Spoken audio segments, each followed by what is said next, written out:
Commvault.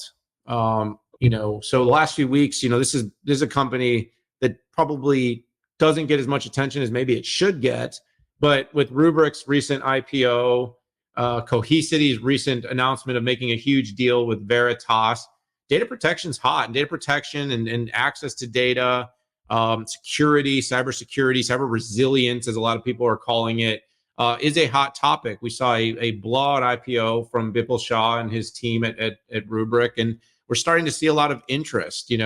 Commvault's basically got their investment thesis they put into the market, but in case you're not paying attention, while AI is the red hot attention grabber, cyber resilience spending, the estimate right now is growing by about 78% right now. And so, the company basically says there's a big opportunity in data protection and cyber resilience, and they're here to grab it. And where are they grabbing it? Well, they're growing everywhere. I mean, that's the amazing thing about it, Pat. This is a company that's gone from a licensing to a subscription to a SaaS model. They're growing ARR. They had a subscription revenue growth, Pat, on a year-over-year basis to 27%. They saw their total ARR grow by 18%, their subscriptions by 25%. And Pat, here's the killer number. Their SaaS ARR number grew by 65%. So people like companies with high durability, high predictable revenue, and that's where Commvault has moved. And again, moving from kind of a pure data protection to more of a cyber resilience play. They also saw great customer growth. So they grew in quarter to quarter. They added 500 new customers, 9,300 overall. And Pat, they're getting nice net dollar retention. So, they're basically getting each customer to spend more. They're up 123% in the quarter on that net revenue expansion. So, Pat, this is a company, this is a space that I think is going to continue to grow. As AI grows, risk grows, data protection becomes a bigger opportunity. We're seeing what Cohesity is doing with RAG. We're seeing different companies coming out with different plays about how they're approaching AI and access to the data. There's different layers of where data accessibility is going to be really important.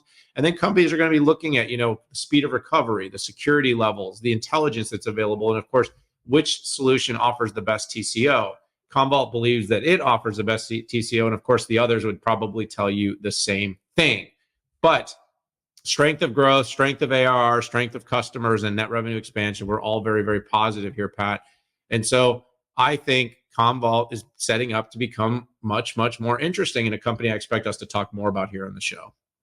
Yeah, Commvault was one of the original pure plays in backup, and then we saw them move from backup to data resiliency and security. And, we're obviously going to see them very, very much move into the AI space, which, they've had a few very interesting announcements out there with Alloy. The most interesting thing is this is a very profitable company, and the profits keep going up, as opposed to, I think, what we saw with Rubrik, which was it's very much not a profitable company. Being one of the early folks has its benefits and challenges. The benefit is that you have a very large customer set. You have the trust of certain customers, and then you can start layering on. Don't yawn when I'm talking, Dan. So bored. It's not that bad. I'm kidding. It's just anyway. Go ahead. Okay. But the challenge is that you have to kind of come out and recast yourself as a company, and that's exactly what the team at Commvault has done.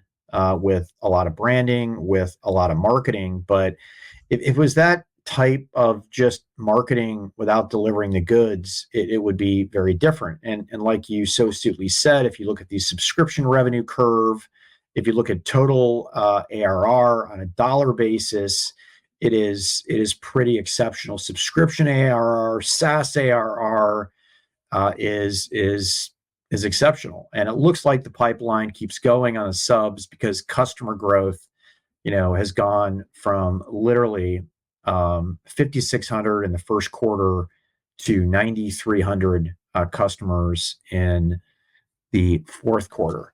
And you don't know how big those customers are. But when you have nearly every one of your key metrics going up and to the right, it is a big deal.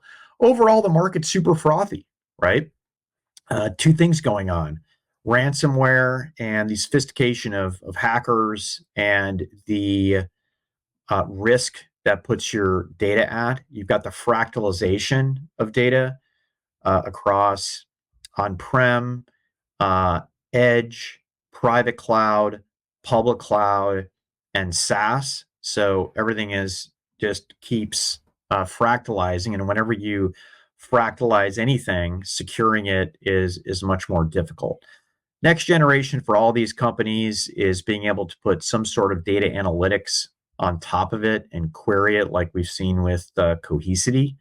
That, I think, is the holy grail, and quite frankly, could move the company's multiples to AI level multiples if they can make that turn. And here's the thesis, right? The data is sitting there, and the data is mixed, right? You have ERP, you have CX, you have customer. It's sitting right there. You have emails. Why not put that data to work with generative AI to be able to query that? So I look forward to researching Commvault more and doing more comparisons to their competitors. Yeah, it's going to be an interesting category, Pat. Something to watch really, really closely is this whole space.